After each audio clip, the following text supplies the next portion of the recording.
are going to speak to our very first special guest. Yeah, the wonderful Mark Wilkinson. Hopefully he can hear us. Are you on the phone, Mark? I am, yeah. Oh, good man, good man. Now, I gave a little bit away, but really far better that you explain it if you can. I know it's quite a lot of stuff going on, but it's all to do with Syd Barrett, who was one of the original members of Pink Floyd, of course, and this would have been his 80th year. Tell us a little bit about how you're involved and what's going on in terms of celebrating that fact.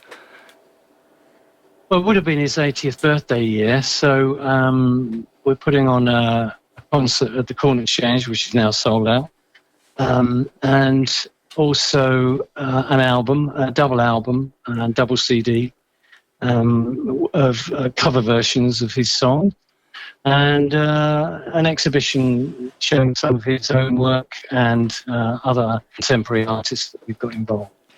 And it's amazing that the concert is not until October, and it was sold out already, and that's like 1,500, something like that capacity.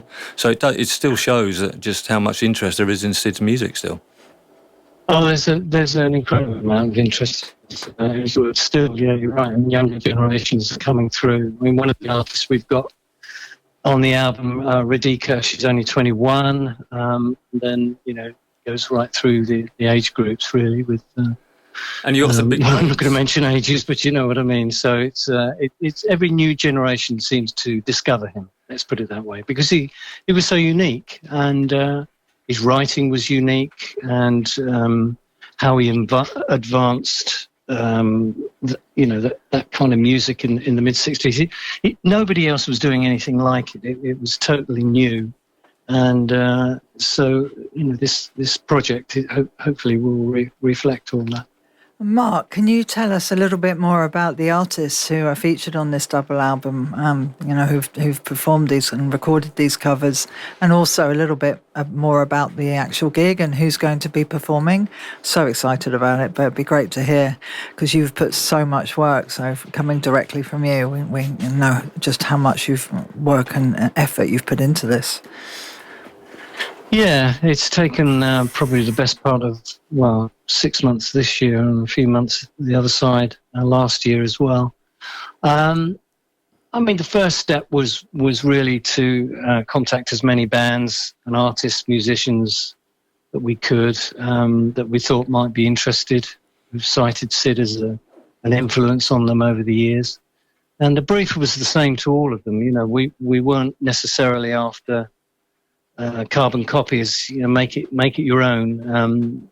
Just find something within his lyrics and his music that you could, reinterpret using your own voice. So, I mean, we were really lucky. We got some fantastic tracks actually. I mean, Soft Machine were one of the first to come on board, and they tackled Ramadan, which is.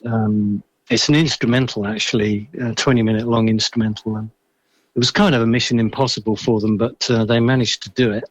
Mission impossible, I thought, but of course, musicians of that caliber, it was no problem at all. They delivered, yeah. And who else have you got? You've got some big names on this album, haven't you? What's the name of the album as well? Sorry. The name of the album is Clowns and Jugglers, which was the working title of the song that eventually became Octopus. It's everything is happening on October the 10th.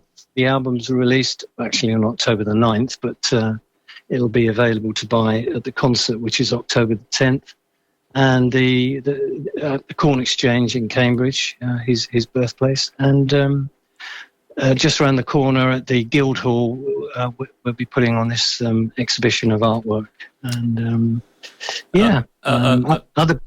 Sorry. No, I was going to say, I'm just having a look at the list of names on the album. You've got tracks from Pink Floyd, you've got tracks from Nick Mason's Sauce Full of Secrets, you've got a Dave Gilmour track featuring David Bowie, you've just got, it's a real... Kula Shaker. Kula Shaker, of course. Mystery Jets. Yeah, and Kula Shaker are headlining the concert, I believe. Yeah, they're headlining the concert, and they're bringing over.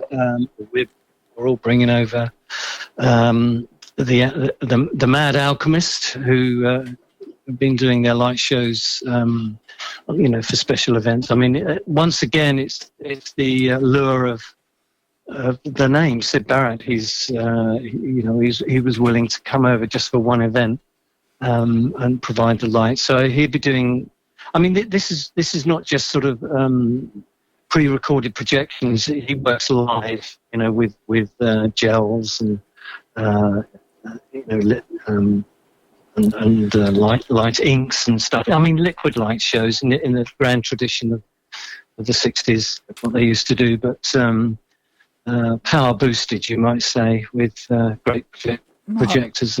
We are so excited to hear more about this. And will you stay with us on the line while we actually have this first radio premiere of the track by one of the artists featured on this double album? Yes, of course, yeah. Wonderful. Right, well, we're going to introduce everyone to this amazing.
Oh, so good to hear, Deanna.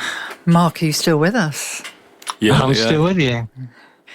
Well, I remember sitting in your living room and hearing that for the first time, and I just loved it. I mean, the whole album. We just spent hours, didn't we? We popped over and we spent hours listening to the whole album, and it's just absolutely fabulous. You must be so proud. Yeah, I am actually. Yeah, it's been a labour of love. The whole thing, really, a passion project. Yeah, I forgot to say as well, we chose October the 10th because that's World Mental Health Day, and all proceeds for all aspects of the project are going to mental health charities chosen by the Barrett family. So, it's all a very worthy cause as well. So, everyone's giving their time. Yeah, and just like my festival, we're also raising money for SANE, and also the track prior to introducing you tonight was written by and sung by Noah Khan, who also sings about mental health and has raised over $5 million so far. So there seems to be a theme to this evening. But on, how did you get involved? Because how did this whole project emerge? What's your connection to Syd? Well, simply I've been an artist and graphic designer, illustrator for the last 45 years, maybe more. I can't remember. Go back that far. So I just kind of reached a point where I just wanted a passion project of my own. It wasn't commissioned by anybody, so I painted a portrait of Syd last year. I was a huge fan right from the word go. Joined the the Pink Floyd fan club in 1968.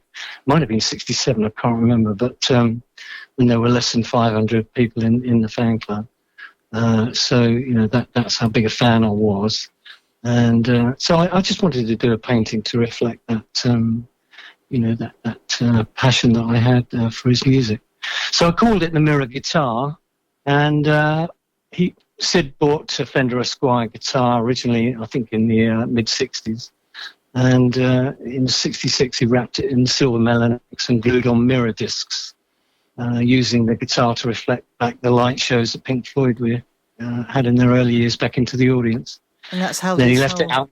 He left the guitar out in the rain one night, and it got very oxidised and went missing. I don't think anybody knows what happened to it, so he switched to a Telecaster after. So I mean, I wanted to you know, do that painting, reimagine the room where the Madcap Laughs was photographed, but sort of bring him back into contact with his lost mirror guitar, and you know, paint that room again. And of course, people who don't know, I mean, Mark, you're well known as an album artist in your own right, with Iron Maiden, Judas Priest, Meridian, all kinds of bands. So, and I think weren't you showing the I mean, briefly, weren't you showing the picture at one of the big festivals, and then you met the Barrett family?